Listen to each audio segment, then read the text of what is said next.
I guess just from my point of view, where I deal with fathers on a daily basis, when you have a father who's willing to be reasonable, who wants to do everything, is willing to cooperate at least enough, and you have their co-parent that wants nothing to do with that. That might be the toughest situation to deal with, is when you see that person who's willing to do the right thing and their co-parent can't.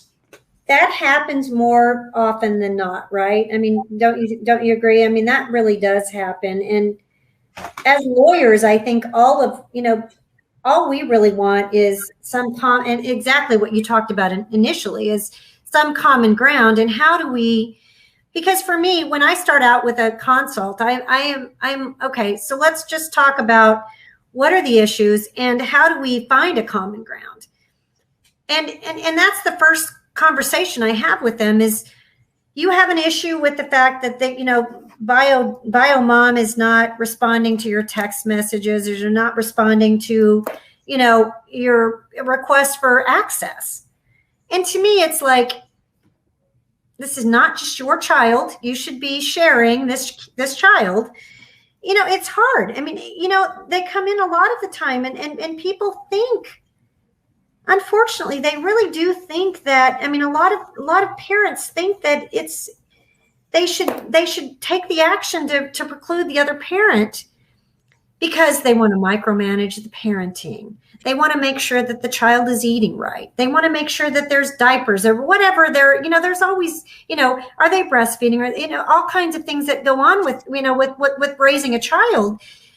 But the bottom line is that I don't think that they put into consideration what is the most important thing is these kids, without question, need to have both parents in their lives.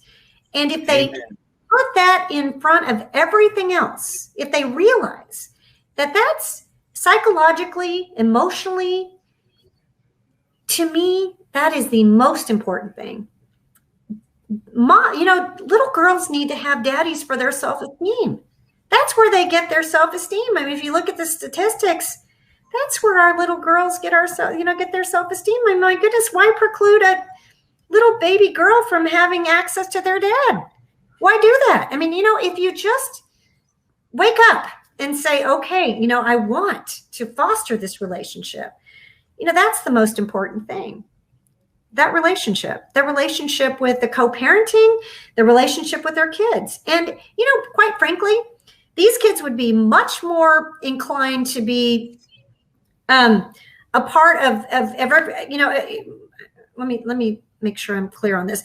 They'd be much more inclined to be a much happier child if both parents could figure out a way to feed them the way that they need to be fed. And I don't mean food. I just mean emotionally.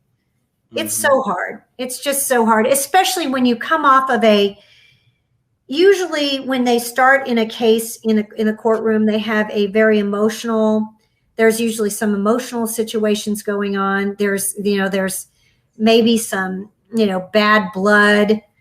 They need to get past all that. They need to get past it. And they need to recognize that it doesn't matter how they feel. It just doesn't. What matters is how their kids feel and how they feel, comfortable, comfort, and how they feel nurtured. And, I just find that, if we recognize that from the outset, and we can't, a lot of them can't because they've already coming off of an emotional situation. But if they recognize that from the outset and they start thinking about it from the standpoint of what's best for my kid, instead of what's best for how can I mess with the other parent? How can I do something that's going to be, how can I just push back? Start with the premise that let's figure out what's best for my kid. And then let's start with how do I work in why I feel so bad about our last communication, why I feel like, I'm getting the short end of the stick. There are other ways that you can handle that instead of like bringing the child into the mix.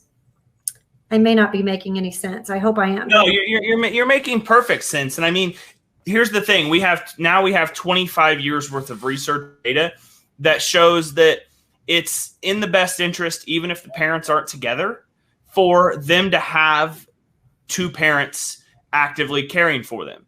And I mean, if you break down, I think the last number that the Fathers' Rights Movement had was, I think it was 126 studies that showed that either equal parenting time or maximizing the amount of time with each parent was what was in the children's best interest.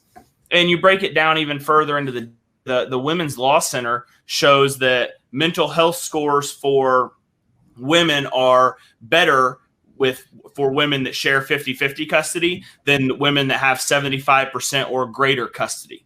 They show that obviously mental health scores are better for dads that have 50% custody rather than 25 or less percent. And then you go on to, I think, one of the biggest determining factors of success and development of kids. We don't like to talk about it a lot, but it's the financial situation. Sure. And right now, the current standard possession order, where the state of Texas considers the old standard possession order technically created an at-risk child by the state of Texas's definition, which is crazy to think. They determined that the lack of time they were spending with that non-custodial parent made them, it was government-sanctioned creation of at-risk children. Sure. And if you get to that 50-50 point, the Women's Law Center, women are 54% more likely to make $100,000 a year if they have somewhere between 40 and 60% custody of their children, compared to if they have 75 or greater. So there's so many different, the research, the numbers, everything points to everyone being better, happier mentally, emotionally, physically, financially. When you create that equality, you're creating a situation where a kid can thrive. I argue that a lot of times this 25-75, this every other weekend dad, that essentially creates, in a lot of instances, two poverty households. The dad's paying so much money in child support that he can't provide everything that he would want for the child. And the mom's got such a parenting burden that has the inability to maximize her income to be able to provide for the kids.